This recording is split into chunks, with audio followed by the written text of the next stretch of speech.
Hey guys, welcome back to Fleetyards Mission Briefing. I'm Captain Foley. I'm Conor Cockings. Hey guys.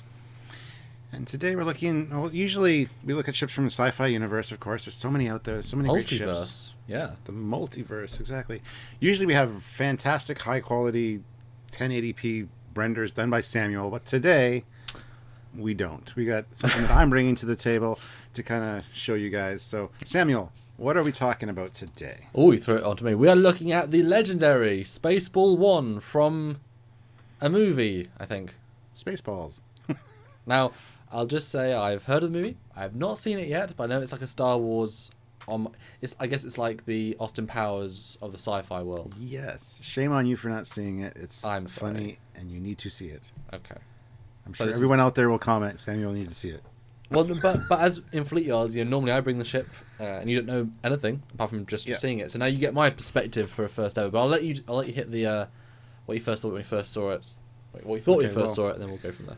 Well, this first picture shows the whole ship. It's best I could do because in the movie, literally the first time you see the ship is the first 2 minutes of the movie. It starts flying by and da-dum. You see like the ship just cruising by for the first 2 minutes of the movie, and then you finally see the huge engine. So it's a long ship. It's actually 11 kilometers in length, according to the wiki page. So it's pretty big, but to get a picture of the whole ship in the movie, I think is impossible because I don't think they show the whole ship in one shot. So anyway, here's Spaceball 1. When I first saw it, I was like, damn, that's a long ship. But they do it to spoof the size of Darth Vader's Star Destroyer that we see in Empire Strikes Back and stuff, as well as the size of the Death Star. So the long size makes sense. So, yeah, this is what it looks like all put together, I guess. And what do you think? It's interesting. Obviously, this is all fan rendery stuff, but certainly there's a lot of detail. It's difficult to work out. Obviously, we've talked before. You're very sort of against the grey bricks of sci-fi because look at an aircraft carrier. A spaceship is going to be potentially some projection of that sort of design, and a lot of the military is very grey and blocky. Yep. Then I made sure to show lots of alien-looking ships, Babylon 5 and other things. So this is kind of in that vein, but it's certainly got a different style. With anything like this, the scale is so. Obviously, you spoiled the scale. Normally, I ask you, and you ask me to guess, so you spoiled that. But that's okay. So for that scale, it's so difficult to comprehend it because if you take away all the detail, it's like a pen. It's like a really cool pen. But because it's so big, it loses all that perspective. I will say the only thing that screams out to me straight away, specifically, is those aft engines feel like Discovery 1 from 2001. Those 3 big engines right at the back. Yeah, I think they drew from a lot of different sources. And obviously the Star Destroyer, I suppose. Yeah, to spoof kind of different franchises here. But yeah, I think it's a neat looking ship. It's not square, it's not a brick, but it is a gray color. They did add some dimensionality to it, but there's a reason for that we'll talk about later. Good. But no, it's interesting, and it's very difficult to comprehend. Does really get a sense of it. I mean, these things are miles and miles long. Each piece is huge, and it changes the function of each piece. Yeah, absolutely. It is. There's a lot going on this ship. Let's just put it that way. They have a shopping mall, a 3-ring circus, and a zoo aboard. So. Well, I mean, they might have 15,000 people. You've got to entertain them somehow. I mean, it's not all about work, guys. It's true. And it is a big enough ship that they could have all that stuff and still be fine, Well, it's that in length, but it's probably still like a mile, tall. I mean, a mile along the entire ship, it's huge.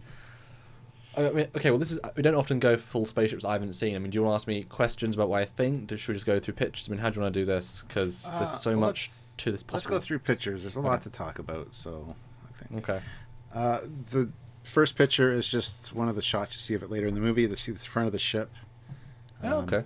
That looks cool. That's a nice. I like the visual. Physical miniatures when lit well, do work really well. That's a cool. It doesn't look as big though. That top window detail straight away scales it right the way down. Although it's got actual windows, I don't. Okay. Well, yeah. Well, I didn't include a shot of the bridge. Maybe I should have. Where you see those windows from the inside, but yeah, you're right. It does kind of betray the scale a little bit. It doesn't really work, but what are you going to do, right? Actually, I recently found out that John Eves has this model in his possession in his shop. The original? Yeah, the one used in the movie. Part of it. He doesn't have the whole thing because he got part of it from somebody that was working on the movie. So I think it's front portion. So. Is that also 11 kilometers or is that 11 foot? I mean, is it? I mean, how big is this? We have a picture of the filming miniature later, so we'll know the size. So, yeah. Cool. But yeah, there's lots of little greeblies and little radar dishes and things on here, which. Okay. Yeah. I don't know. I think it's a neat looking design for sure. Next picture is a shot from the back. This is after the 2-minute intro to the movie. You see. Did you Photoshop in this thing in this label? Nope. We Break for Nobody is on the ship. It's a big bumper sticker. It's got a bumper. It's got a mile-wide bumper. Those letters must be just... I mean, Red Dwarf was bad enough having to clean those letters. I mean, this is just a nightmare. Exactly. See, especially if the engines are on. Oh, God, yeah. I mean, why have a brig? Just have rotations cleaning this damn bumper sticker. That's punishment enough. Yeah, no kidding. So, I mean, this shows you how serious the movie is to be taken. But I mean, oh dear, it looks cool though. I like the dimensionality of the ship. Yeah, you don't often see absurdly long, thin ships. There's often other things to balance out. So it's interesting. Yeah, well, this one has a few little things coming off of it, which really break that up for me. But. The next shot is actually the filming model. Whoa, which isn't very miniature. Pretty big. What's that like? Well, you saying 11 feet is probably pretty accurate. I mean, maybe it feels about maybe a little bit longer, but jeez, that's a pretty impressive model. Okay, see now I feel like now we're looking at the whole ship. I should start asking you the questions and trying to analyze it and stuff. Yeah, well, there are more pictures of the whole ship that were done by a CG modeler. But if you want to talk about the actual model, yeah, that'd be cool. Well, I mean, first of all, I have not seen the movie. I know it's a spoof. I've seen what's the main actor's name? It's not John Cleese, obviously. It's Mike Myers, the main guy, the villain, the helmet. Oh, that's No, it's not. It's the other one. No, it's Honey, I Shrunk the Kids guy. Rick Moranis. That's it. There you go. Yeah. Dark helmet. Yeah, so my assumption is, by what I've seen from that, it's a baddie ship. It's somewhat villainous and evil. Is it an empire? Is it the flagship of the Imperial spoof fleet? Is it one-off? Is it a fleet ship? I mean, it's the flagship of the Spaceball fleet. It was launched from the planet Spaceball, and it's called Spaceball 1. It is the head honcho ship. But yes, definitely like Air Force evil. One. Yes. What does Spaceball mean then? Is there a reason why it's called? Is that spoiler called Spaceball? Oh, is Spaceball the Death Star? The Death Ball? No. On planet Spaceball, all the buildings are like balls, and there's just big balls everywhere. It sounds really bad. So, it's a. But does this Spaceball planet have a big Spaceball laser, like the Death Star? No, it does not. See, that I felt I missed out. You know, Spaceball 1 flying into Spaceball headquarters with ball buildings. Which is odd then. They're making a sequel, so who knows? Oh, jeez. See, it's interesting that you say, well, Spaceball, this ship has no, like, balls. If that's the primary architecture of their race, this is all points and squares. So, does that mean it's designed by a different race? Are there aliens in this franchise? Yes, there are. Okay, good. Don't know. You got me there. I don't. That's a good question. It's a very interesting thing to notice. Stylistically, not following. Well, that said, you know, architecture on a planet, spacefaring is different to whatever. Yeah. So you got me there, dude. I seriously didn't think about that, but now you got me thinking about that. Because you see their shot of their home planet, and it's all just little domes everywhere. This is why this is a good format, because when you're so locked into what you know about it, then suddenly a question comes out of the blue that you never thought of. Because I'm looking completely unbiased. True. This is why we like this format. It's a very different thing. So going to the next picture, we get a real true sense of scale. So there it is. There you can see it with scaled with all these other ships from sci-fi. You know, this is the Fleetyards mission briefing roster that you guys can all look forward to. Is every ship on this page? I can't. But you can see it there, right? I mean, I see the UFO from Independence Day. Well, I think it's just above that, a few up. Anyway, let's go to the next picture. Oh, there we go. And there it is. Right. Yes. So 11,000 meters, 12 or 11 kilometers, like I said. Wow. I mean, that's interesting. If you go back to the other picture, you can see it in context. You're right, it's the ones like half a bit above the Independence Day ship. I mean, the obvious example is look at the Superstar Destroyer at the top. It's comparable size. What about 3/4 the size of a Superstar Destroyer? Yeah. What about 2.5 size of a Star Destroyer? Obviously, I don't know most of the other ships. I mean, oh wow, it's the same size as the Voth City ship from Star Trek. So it's as big as the biggest ship in Star Trek, or the Narada. Wow, it's fairly big. comparable to a lot of these. Yeah. It's certainly on the once you know where it is, it certainly pops in the spectrum. And it's like 4 Borg cubes, what 4,000. So it's almost 3 Borg cubes, and wow, that's a pretty big ship. Well, yeah, it fits into the whole Death Star, Star Wars. We'll just make them huge. Indeed. The next picture with the close-up, though, of it from a different scale chart, by the looks of it, it does have the event horizon from the movie Event Horizon just above it. That's 2,200 meters in length. So, kind of get it's a big ship. It is a big ship. It's a very, very. I mean, that in itself invites so many questions. In itself. Yeah.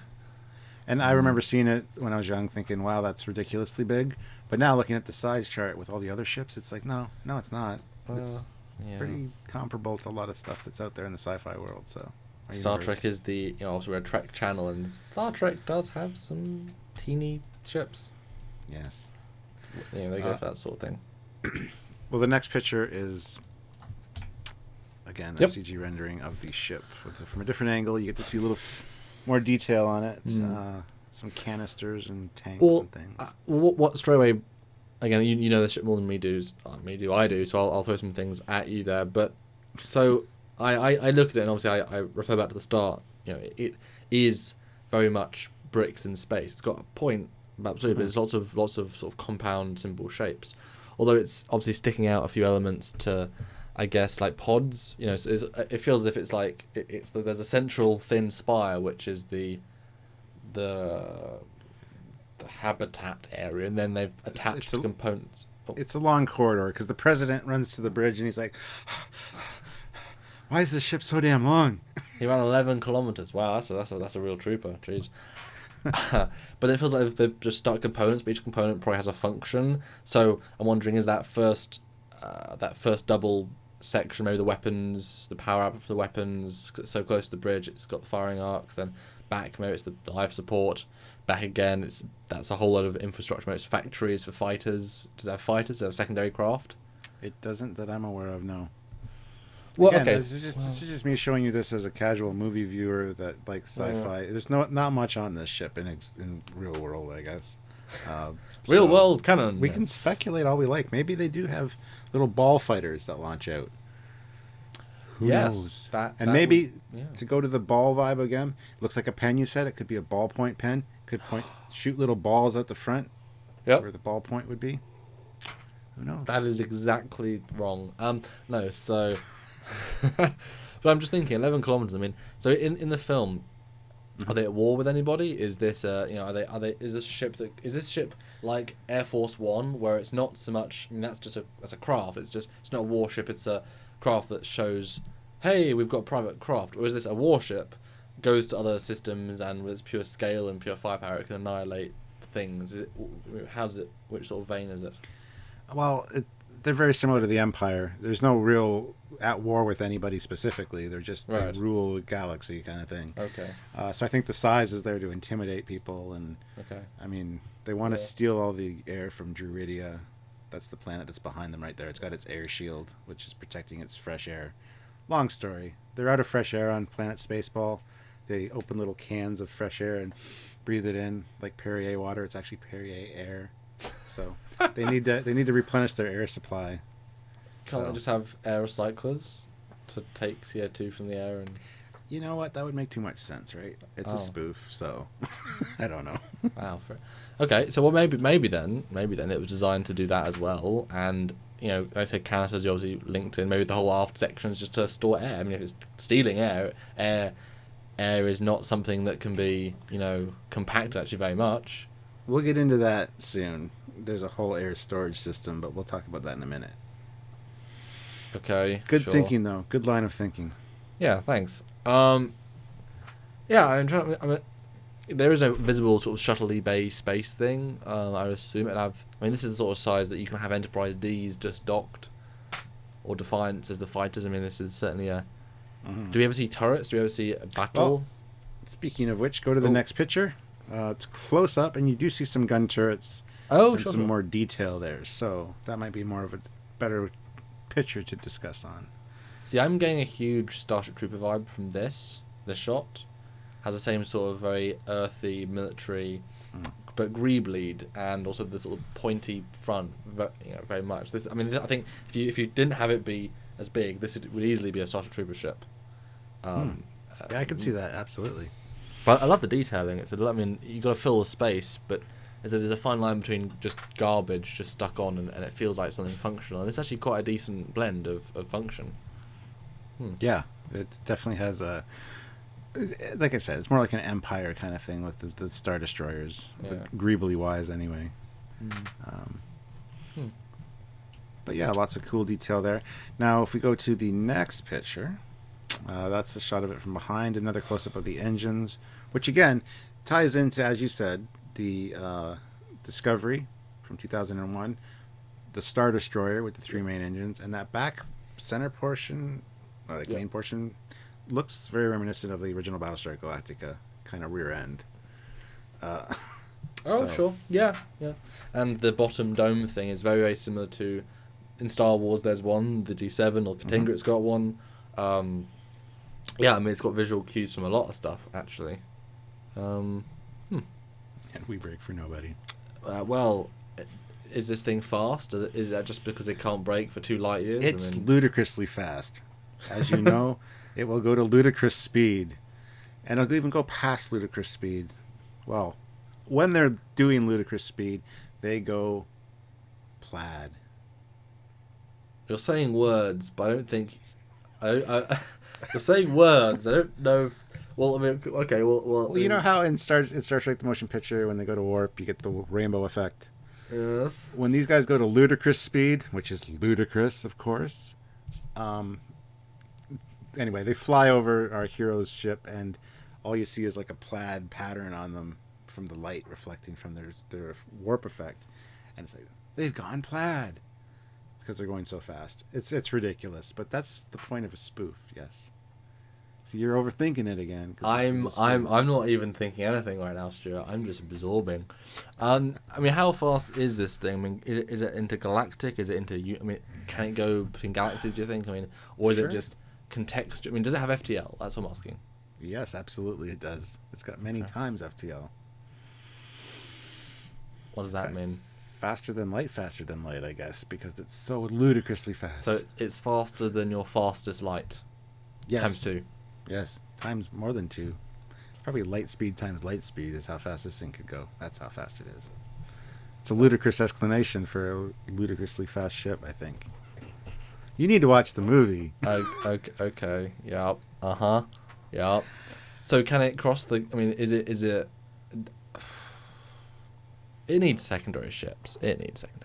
Sure, it does. Yeah. You never see any in the show though, so who knows? I mean, do they actually battle anybody? Is there any actually a space battle at all? No, not so much. But they do get their sensors jammed with raspberry jam. It's a big jar of jam that the hero's ship shoots at the and by radar huge, dish. I hope you mean like miles in diameter, because I'm sure the sensors would be miles in diameter in a ship. Well, it hits one of the radar dishes, so the radar dish should be fairly big, and it's about the size of the radar dish. So yeah, big jar of raspberry jam. That's space jam though, like an organic, quasi plasmeric, silicon based. It's jam. It oozes down the monitors inside the ship even after, and he wipes it. Raspberry. Only one man would dare jam me with raspberry. Yeah. So does so it hits an antenna. Does the antenna then convert the jam into a data stream, which then reconverts the other side. Otherwise, how is it going to get from there to there? It's just not airtight, I guess, because it's a spaceship. Oh, so the antenna is in the bridge, basically. It's on top of the bridge. So it just goes down through the bridge. Yep. Okay. That's exactly what happened. I don't know. But wouldn't jam freeze in space? You'd think, right? Or is it special? Maybe it's special Space jam. Special sensor jamming jam. It's space jam, Stuart. We all need some space jam in our life. Like the cartoon with Bugs Bunny. Yes, Stuart. Yes. Yes, we all need space jam. Yes. Anyway, okay. Let's go to the next picture, which doesn't show much. It's just some greeblies on the side. Oh, okay. Much like the original Battlestar Galactica. Nothing to really talk about. Okay. Next shot is right behind the bridge section as it's passing the camera. Right. That's actually the radar dish up there that gets jammed, that big one. So it's important to know. Okay. You know? Cool. Not much to say, really. Okay. Next picture, is the section right in front of the engines. Again, I got this because it looks very similar to the original Battlestar Galactica model that I have, the detailing on it. So yeah, I mean, yeah, wonderful detailing. I mean, and I love miniatures because how they make a sense of scale, when it's literally so small. It's wonderful. Yeah. Okay, and cool. For the original Battlestar Galactica model, they even use little train model parts and stuff to put on. You can see some of them in the. Yeah. Next picture. What do you think this is going on here?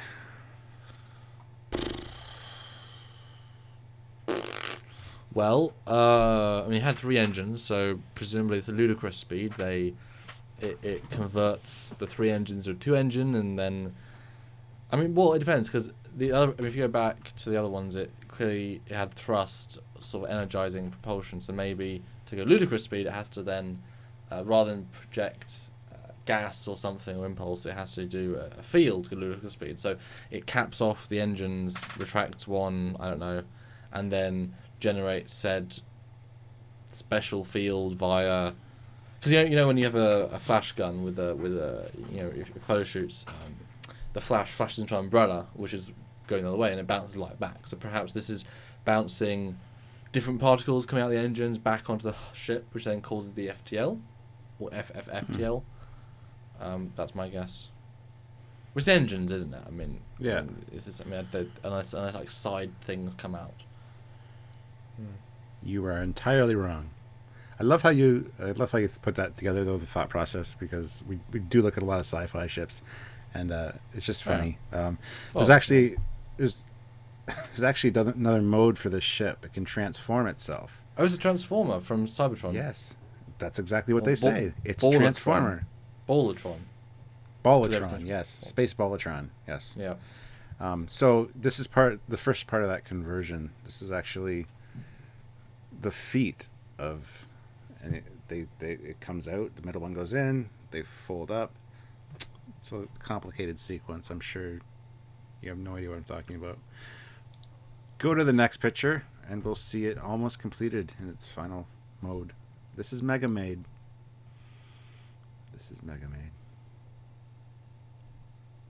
Uh-huh. It's something. I love your reaction to that. Yeah, it's the pieces on the Megamade don't really translate to what the ship was, and the ship really doesn't have enough surface area or bulk to do this, but who cares? It's awesome. So the ship folds in on itself to create an 11-kilometer tall what's the not the entire piece of the not the Apple Tower, the San Fran the Lady with the Torch in America. I've forgotten the name because I'm done. Statue of Liberty. Yeah, it creates a 11-kilometer Statue of Liberty.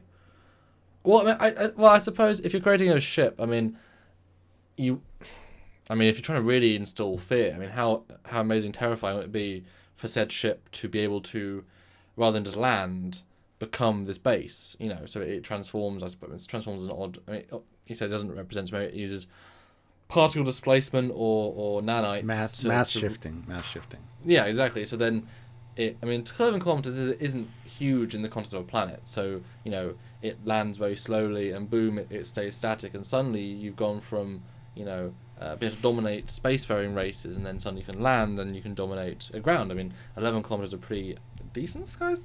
Well, I think it's a lot. I think it's a lot taller than 11 kilometers.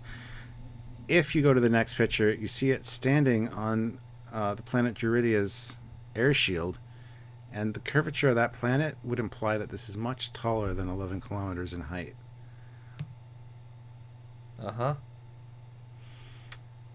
Yeah. Well, the feet are now feet, so that's changed. Yep, absolutely. Why has it got a skirt? Because it's a Megamade. It's a maid. Why would you build your flagship, which is the highest thing, especially in the era this was built? Why would you design it to transform into what equivocates to be a servant? Because this is a spoof. Oh. And I think Spaceball 1 was designed specifically to take the air out of planet Druidia. If we go to the next picture real quick, you'll see that's the giant vacuum that vacuums the air off the surface of the planet Druidia. Giant vacuum. And that's the collection device we were referring to earlier. Oh, it's just good. a vacuum bag. I was totally right then. Sure. How they intend to use that amount of air to fix their planet, I don't understand. But well, that's going to be a lot of air. Fresh air, because that air will go back into the trees, which will then be recycled. That's. There are no trees on planet Spaceball. It's just pretty much like Coruscant. It's all city, I think. Well, if it's this size, which would imply thousands of kilometers, for some reason it can mass shift, then you're still looking at a hell of a lot of matter. That's going to be. It depends. If it was a spaceship, that would last for decades. I would assume that amount of air.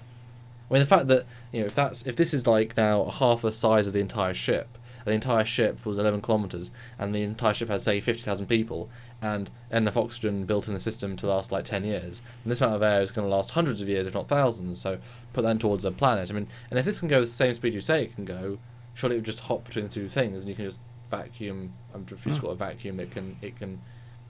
But does it transform back to the ship to go back to planet Spaceball? Because how would that bag translate into the final ship design? I don't know. It's very interesting. I think you're really overthinking it because it is a spoof. Well, my assumption is that as it retransforms, obviously the matter is recompiling. The air molecules would then bond with the people, so everyone would get a few extra air molecules. So it'd spread it around everything, and then you get back to your area. You uncombine because you're in a closed system with no fighters. So it takes the air back out of your molecules, and then you can redeposit into the destination environment. That's beautiful. You, sir, are a genius. Well, you're asking me to. Well, you didn't actually ask me anything. I'm just saying it all myself. But I know it's trying to make it make sense. Okay, so let's go to the next picture. Of course, the heroes can't allow for all this free air, this fresh air to be taken off the planet Druidia.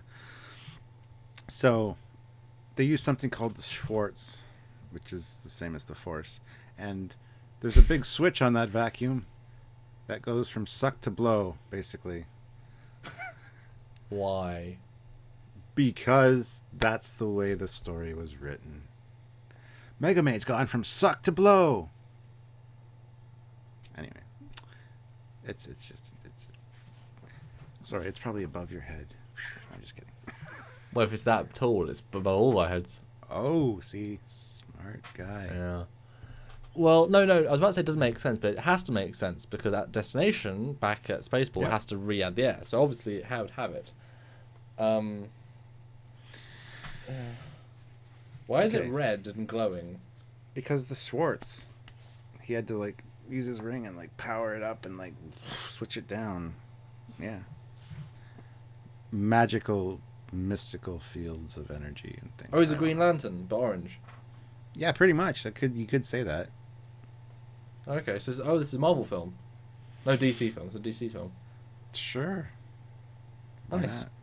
Okay. So it's a prequel to Green Lantern. Okay, good. Keep that in mind. All right, let's go to the last picture.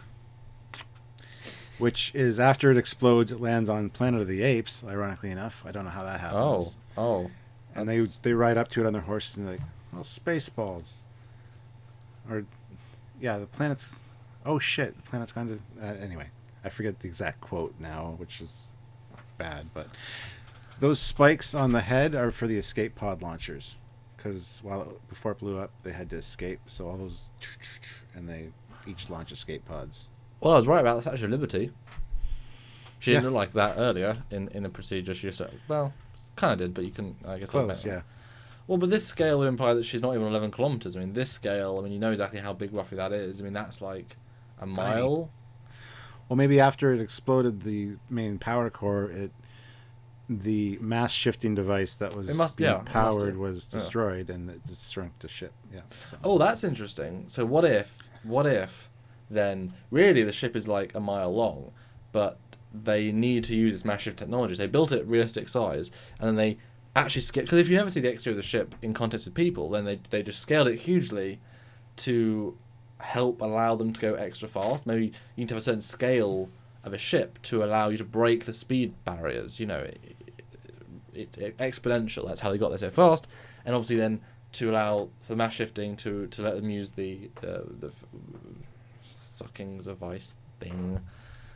But then when it all gets destroyed, it reverts back to a lady. Why would they build ears into? Why does a spaceship have ears? And where's the navigation tower thing? And are those two eyes the control? Remember we saw those lights? Is that the same? Was it the other side?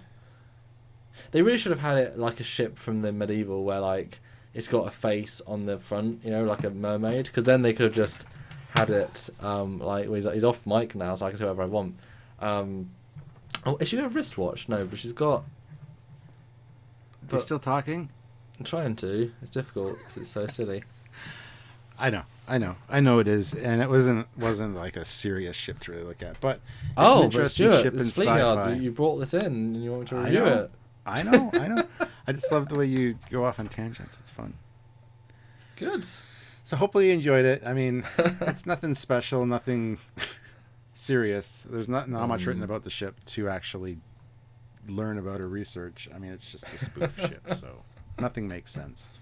Oh well, I mean, how do you think I did though? I mean, you know, I've been criticised occasionally for not appreciating, but you know, I looked at this seriously, and what did you think of my interpretation of this clearly famous ship? You did awesome. Like, came up with some actually really great, valid points. Which, you know, if we were actually to write a full episode on this ship, we could come up with some great, fantastic We'd stuff. have to. Indeed. Yeah. So yeah, hopefully you liked it. Hopefully you guys out there enjoyed it. Hopefully, yeah. I mean, and trust us, we're not running out of ships. We're just trying to bring in a wide variety of. Stuart, what gave you that idea? Do you know how many ships there are? I know, but when we did a few other episodes, people were like, "Are you running out of ideas? Like seriously?" But no, we just want to cover as many franchises as we can. Yes. We don't want to have Star Wars after Star Wars after Star Wars after Firefly after Firefly. If you've watched the show enough, you understand that we've got access to Battlestar Galactica ships, to Firefly ships, to Farscape. Well, the Farscape's fan one, to some Special Troopers, to Babylon 5, to Stargate. I mean, we've got the plethora, but if we cover those same 5 over and over again, yes, there'd be some cool episodes, but the point is to bring new fans, to show you to... I mean, this was a lot of fun. I mean, I did sort of know... I forgot about the whole hoovering thing when it transformed into something silly, so I've half forgotten and half remembered midway. Yeah. But, you know, it's an interesting analysis. It's worth it for its difference. So hopefully you guys enjoyed it. And hey, a lot of these one-off ships, design-wise, they're all still relevant in terms of they all still have something to be gained, to be looked at, to be enjoyed, to be appreciated. You know, and this one specifically, we need to get John Eves on to show us the piece of the ship, and we can talk about John Eves for a few minutes and maybe do a little quick guest appearance with him for this. So, absolutely, there you go. So, anyway, guys, if you liked the episode, please click the like button. Don't forget to subscribe, share it around. I mean, I don't know if there are Spaceball pages on Facebook. There probably are. You know, share it there. And we look forward to seeing you guys again in the future. But will there be a future for Fleetyards, Samuel? Well, only if we can transform into a mega show.